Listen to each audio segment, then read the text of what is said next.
Hi friends, आज मैं एक एंटीबायोटिक टैबलेट का रिव्यू करने जा रहा हूं। बैक्टीरियल इन्फेक्शंस को दूर करने के लिए इस मेडिसिन का इस्तेमाल किया जाता है। ब्रांड नेम की अगर मैं बात करूं तो फ्लेमॉक्स CV 625 mg tablet brand name से यह मार्केट में उपलब्ध होता है। ग्लेनमार्क फार्मास्यूटिकल्स लिमिटेड के द्वारा इसका प्रोडक्शन किया जाता है। कंपोजिशन के रूप में इसमें एमॉक्सिसिलिन 500 मिलीग्राम और क्लेवलेनिक एसिड 125 मिलीग्राम की मात्रा में उपलब्ध होता है। कीमत की अगर बात की जाए तो 6 टैबलेट का एक स्ट्रिप मार्केट में 52 रुपीज़ का उपलब्ध होता है। फ्रेंड्स, अगर अभी तक आपने मेरे चैनल को सब्सक्राइब नहीं किया है तो प्लीज़ चैनल को सब्सक्राइब कर लें, बेल आइकन को भी प्रेस करें ताकि आने वाले सारे वीडियोस के नोटिफिकेशंस आप तक आ जाएं और आप मेरा कोई भी वीडियो को मिस ना करें। आइए फ्रेंड्स, वीडियो को स्टार्ट करते हैं। सबसे पहले देखते हैं इस प्रोडक्ट के कुछ वैकल्पिक ब्रांड्स के बारे में। तो फ्रेंड्स, एमॉक्सिबल CL टैबलेट जिसे जीलैब फार्मेसी प्राइवेट लिमिटेड के द्वारा बनाया जाता है। एक्रीलॉक CV टैबलेट जिसे एक्रीसन फार्मास्यूटिकल्स के द्वारा बनाया जाता है। मॉक्सिकाइंड CV टैबलेट जिसे मैनकाइंड फार्मा लिमिटेड के द्वारा बनाया जाता है। क्लेविकैट CV टैबलेट जिसे cattle health care private limited के द्वारा बनाया जाता है। और क्लेवम 625 टैबलेट जिसे अल्केम लेबोरेटरीज लिमिटेड के द्वारा बनाया जाता है। फ्रेंड्स, मार्केट में मिलने वाली है कुछ अन्य ऐसे वैकल्पिक ब्रांड्स हैं जो सेम कंपोजिशन के साथ उपलब्ध होते हैं और आप इस मेडिसिन के न मिलने की स्थिति पर भी इस मेडिसिन को परचेस करके अपना काम चला सकते हैं और सेम इफेक्ट को प्राप्त कर सकते हैं। आपको रिजल्ट सेम मिलता है, केवल ब्रांड नेम का डिफरेंस होता है, बाकी इसके अंदर का जो मॉलिक्यूल या जो साल्ट होता है वह सेम होता है। आइए फ्रेंड्स, अब देखते हैं इस मेडिसिन के जो प्रमुख इस्तेमाल होते हैं। तो जैसा मैंने पहले आपको बताया है, यह जो प्रोडक्ट होता है यह एक एंटीबैक्टीरियल मेडिसिन होती है और बैक्टीरिया के कारण होने वाले जितने भी इन्फेक्शंस होते हैं, चाहे वह इन्फेक्शन सॉफ्ट टिश्यू का हो, रेस्पिरेटरी ट्रैक्ट का हो, डाइजेस्टिव ट्रैक्ट का हो या यूरोजेनाइटल ट्रैक्ट का हो या किसी अदर टाइप का जो इन्फेक्शंस होता है, अगर बैक्टीरिया के कारण होता है तो आप इस मेडिसिन के इस्तेमाल करने से उस बैक्टीरियल इन्फेक्शन को कम्बैट कर सकते हैं, अगर उसका इंडिकेशन प्रॉपरली मिल रहा है तो। हालांकि आपको इसका सेल्फ यूज़ नहीं करना है, डॉक्टर के एडवाइस पर ही मेडिसिन का इस्तेमाल करना है। फ्रेंड्स, अब देखते हैं इस मेडिसिन के कुछ कॉमन जो साइड इफ़ेक्ट होते हैं उनके बारे में। तो फ्रेंड्स, इसके कॉमन साइड इफ़ेक्ट के रूप में वॉमिटिंग, नोजिया और डायरिया इत्यादि इसके कुछ कॉमन साइड इफ़ेक्ट के रूप में देखे गए हैं। कई पेशेंट्स को इस मेडिसिन को देने के दौरान डायरिया होता है, यह एक इसके कॉमन साइड इफ़ेक्ट के रूप में भी है। जनरली लोगों को इस प्रकार का साइड इफ़ेक्ट देखने को मिलता है। किसी किसी व्यक्ति में पेट कड़ा हो जाता है, यानी कॉन्स्टिपेशन भी किसी किसी को नोटिस किया गया है इस टैबलेट को देने के पश्चात। आइए फ्रेंड्स, अब देखते हैं इस मेडिसिन का इस्तेमाल कैसे करना चाहिए। तो फ्रेंड्स, इस मेडिसिन को डॉक्टर के द्वारा निर्धारित खुराक और डोज के अनुसार इस्तेमाल करना चाहिए। सेल्फ इस मेडिसिन को नहीं लेना चाहिए, यह हार्मफुल हो सकता है। मेडिसिन को साबुत निगलना चाहिए, इसे चबाना, कुचलना, तोड़ना या पीसना नहीं चाहिए। इस मेडिसिन को भोजन के साथ ही लेना चाहिए। खाली पेट में लेने से यह मेडिसिन आपको नुकसान कर सकती है। गैस्ट्रिक इरिटेशन आपके शरीर में डेवलप हो सकता है, गैस्ट्रिक कॉम्प्लिकेशंस हो सकते हैं, इसलिए यह एडवाइस किया जाता है कि इस मेडिसिन को खाली पेट ना लें, भोजन करने के पश्चात ही आपको इस मेडिसिन का सेवन करना चाहिए। आइए फ्रेंड्स, अब देखते हैं कि यह मेडिसिन कार्य कैसे करती है। तो फ्रेंड्स, मैंने आपको पहले ही बताया है इसके कंपोजिशन के सेक्शन में, यह मेडिसिन जो है तो दो मेडिसिन का एक कॉम्बिनेशन होता है। इसमें एमॉक्सिसिलिन और क्लेवलेनिक एसिड होता है। एमॉक्सिसिलिन मैंने आपको पहले ही बताया है, यह एक चूँकि एक एंटीबायोटिक टैबलेट है, इसलिए इसमें एमॉक्सिसिलिन एज ए एंटीबायोटिक के रूप में इसमें पाया जाता है। यह जो बैक्टीरियल का जो कवरिंग होता है उसको नहीं बनने देता, उसकी जो सेल वॉल होती है उसका फॉर्मेशन से रोकता है, उसको डिस्ट्रॉय करता है, जिसके कारण बैक्टीरिया सर्वाइव नहीं कर पाता है और बैक्टीरिया मर जाता है और धीरे धीरे आप अपने लक्षणों में राहत महसूस करते हैं। इसका जो दूसरा कंटेंट होता है वह होता है क्लेवलेनिक एसिड। जो क्लेवलेनिक एसिड होता है वह बीटा लैक्टेमेज इनहिबिटर होता है, जो रेजिस्टेंस को घटाता है, यानी जो रेजिस्टेंस मेडिसिन के अगेंस्ट में बैक्टीरिया पैदा करता है उसको यह घटाता है। और जो मेडिसिन की जो क्रियाविधि होती है, मेडिसिन का जो प्रभाविता होती है, मेडिसिन का जो कार्य करने की क्षमता होता है उसको यह बढ़ा देता है और इस प्रकार यह अधिक ताकत के साथ यह मेडिसिन कार्य करती है, जिसके कारण आप अपने लक्षणों में निजात पाते हैं और धीरे धीरे करके आपका जो रोग होता है, जो बीमारी होती है, वह दूर हो जाती है। अब इस मेडिसिन से जुड़े कुछ स्पेसिफिक फीचर्स के बारे में हम बात करते हैं। फ्रेंड्स, यह मेडिसिन जो होता है रेजिस्टेंस डेवलप करता है, इसलिए आपको यह सलाह दी जाती है कि डॉक्टर के द्वारा जितने दिन के लिए मेडिसिन सुझाई जाती है, 3 दिन या 5 दिन का जो भी रेजिमेंट डॉक्टर के द्वारा डिसाइड किया जाता है, आपको प्रॉपरली उस मेडिसिन को, उस डोज को, उस ड्यूरेशन तक के लिए कवर करना है। अदरवाइज़ अगर यह मेडिसिन एक बार रेजिस्टेंस हो जाती है तो फिर आपके शरीर में दोबारा उसी ड्यूरेशन के लिए या उसी डिसीज़ के लिए कार्य करना बंद हो जाती है और आप फिर बार बार भी मेडिसिन को खाते हैं तो भी मेडिसिन आपको डिजायर्ड इफेक्ट प्रोड्यूस नहीं कर पाती है। समय से पहले मेडिसिन को बंद नहीं करना चाहिए, इन्फेक्शन वापस आ सकता है, जिससे मैंने आपको अभी पहले बताया रेजिस्टेंस यही कहलाता है और फिर इलाज करना अधिक कठिन हो जाता है। फ्रेंड्स, मैंने इससे पहले भी आपको बताया है साइड इफ़ेक्ट के सेक्शन में कि दस्त जो होते हैं एक दुष्प्रभाव के रूप में इस मेडिसिन में पैदा होते हैं, प्रकट होते हैं।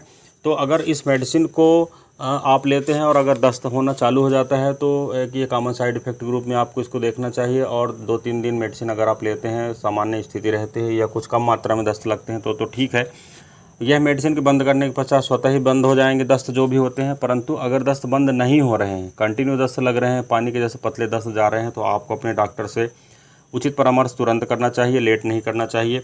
अगर मल के साथ खून आ रहा है या पेट में तेज ऐंठन हो रही है तो भी आपको डॉक्टर से इस बारे में उचित परामर्श अवश्य करना चाहिए। इस मेडिसिन को लेने के दौरान फूड प्रॉपरली लेना चाहिए, खाली पेट इस मेडिसिन को नहीं लेना चाहिए। प्लेंटी ऑफ फ्रूट्स भी लेना चाहिए, वाटर भी लेना चाहिए, दूध वगैरह या किसी प्रकार का अन्य लिक्विड कंटेंट जूस वगैरह भी आपको इस मेडिसिन के लेने के दौरान सेवन करना चाहिए। खाली पेट में यह मेडिसिन नुकसान करती है, इसलिए मैंने पहले भी आपको बताया है कि इस मेडिसिन को खाली पेट में आपको इस्तेमाल नहीं करना है। अगर आप इस मेडिसिन को भोजन के साथ में लेते हैं या प्लेंटी ऑफ फूड्स के साथ में लेते हैं या अन्य प्रकार के कुछ लिक्विड भी लेते हैं तो आपको जो मेडिसिन के होने वाले जो अनडिज़ायर्ड इफेक्ट होते हैं, जिन्हें हम साइड इफ़ेक्ट कहते हैं, उनका सामना आपको नहीं करना पड़ेगा।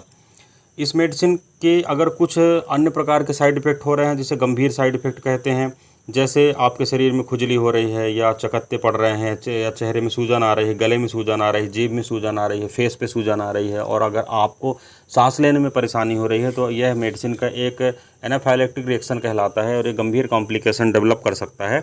अतः आपको एडवाइस किया जाता है कि अगर इस प्रकार के कॉम्प्लिकेशंस हो रहे हैं तो आपको तुरंत मेडिसिन लेना बंद कर देना चाहिए और अपने डॉक्टर से इस बारे में उचित परामर्श अवश्य करना चाहिए।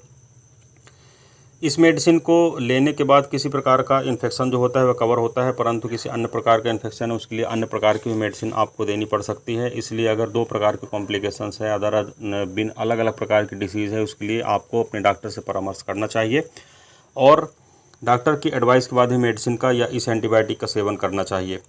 अब फ्रेंड्स, बात करते हैं अगर आप किसी कारण से मेडिसिन की डोज लेना भूल गए हो तो उस कंडीशन पर आपको क्या करना चाहिए। तो फ्रेंड्स, अगर आप मेडिसिन का जो नियमित खुराक होता है उसको लेना भूल गए हैं तो जितना जल्दी हो सके आपको मेडिसिन का डोज ले लेना चाहिए। परंतु अगर मेडिसिन का नेक्स्ट डोज का समय हो गया हो तो फिर आपको डबल डोज नहीं करना चाहिए, यानी डबल डोज आपके कॉम्प्लिकेशंस को बढ़ा सकता है, दुष्प्रभाव को बढ़ा सकता है। डबल डोज आपके लिए अधिक हितकर नहीं होता बल्कि आपके शरीर में वह कॉम्प्लिकेशंस को बढ़ा सकता है। इसलिए एक प्रॉपरली अगर टाइम नहीं बचा है आपके पास, नेक्स्ट डोज का अगर टाइम हो गया है तो आपको मेडिसिन को क्विट कर देना चाहिए और छूटी हुई डोज को छोड़कर जो प्रॉपरली नेक्स्ट टाइम वाला जो डोज है उसको आपको कंटिन्यू करना चाहिए। अब फ्रेंड्स, देखते हैं इस मेडिसिन से जुड़े हुए कुछ स्पेसिफिक फीचर्स के बारे में या सेफ्टी फीचर्स के बारे में देखते हैं। तो फ्रेंड्स, अगर आप इस मेडिसिन का सेवन कर रहे हैं तो उस दौरान आपको अल्कोहल का सेवन नहीं करना चाहिए, हार्मफुल हो सकता है, हानिकारक हो सकता है। अगर आप गर्भावस्था में हैं या स्तनपान करा रहे हैं तो आपको इस बारे में डॉक्टर से सलाह लेनी चाहिए। हालांकि यह मेडिसिन इस दौरान सेफ़ है, फिर भी आपको डॉक्टर से उचित परामर्श अवश्य करना चाहिए। इस मेडिसिन को लेने के दौरान आपका जो सेंस होता है वह थोड़ा बहुत डिस्टर्ब होता है, इसलिए कोई भी ऐसा कार्य ना करें जिसमें मेंटल कंसंट्रेशन की आवश्यकता पड़ती है, मानसिक एकाग्रता की आवश्यकता पड़ती है। किसी भी प्रकार की ड्राइविंग करना या किसी भी प्रकार का मानसिक जो वर्क होता है आपको प्रभावित कर सकता है, इसलिए आपको इस बारे में बचना चाहिए। किडनी और लीवर रोग से जुड़ी किसी भी प्रकार की समस्या का अगर आप सामना कर रहे हैं तो आपके लिए सलाह दी जाती है को आपको सावधानी बरतना चाहिए, सावधानीपूर्वक मेडिसिन का इस्तेमाल करना चाहिए। इसके जो सारे फीचर्स मैंने आपको बताए हैं उनका पालन करना चाहिए, डॉक्टर की भी एडवाइस लेना चाहिए और आपको सावधानीपूर्वक मेडिसिन का इस्तेमाल करना चाहिए ताकि किसी प्रकार के हिपेटोटॉक्सिक या जो रीनल की टॉक्सिसिटी होती है वह डेवलप ना होने पाए, किसी प्रकार के आपके जो कॉम्प्लिकेशंस होते हैं लीवर और किडनी संबंधित वह बढ़ने ना पाएँ।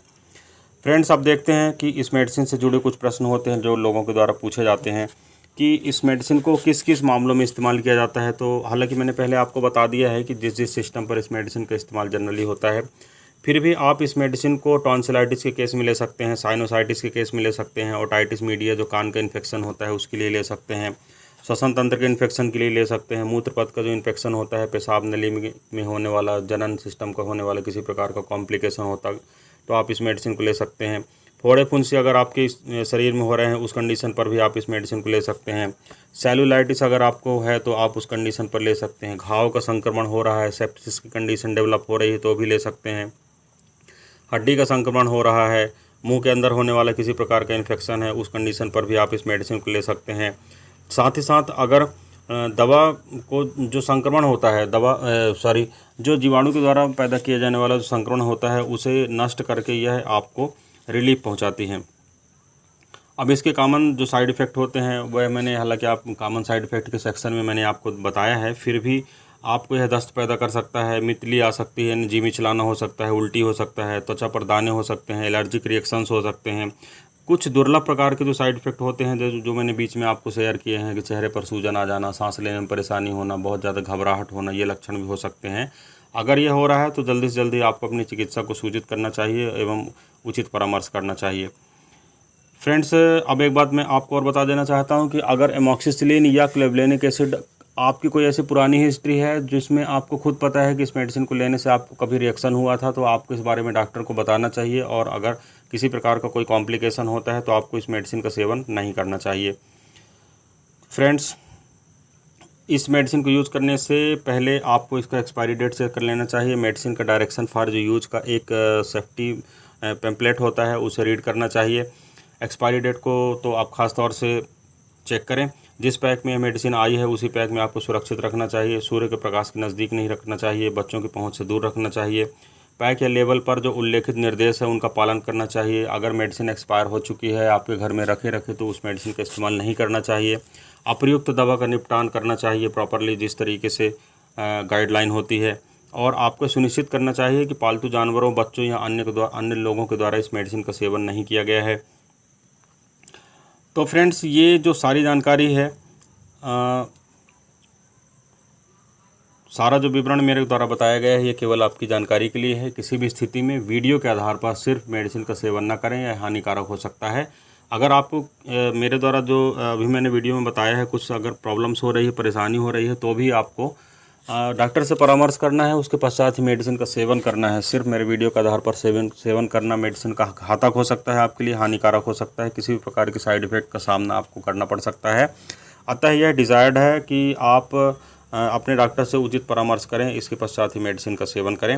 फ्रेंड्स, इस वीडियो में बस इतना ही। किसी अन्य अच्छे हेल्थ रिलेटेड इश्यू के साथ आपसे फिर मुलाकात करता हूँ। तब तक के लिए गुड बाय। आपका दिन शुभ हो। जय हिंद।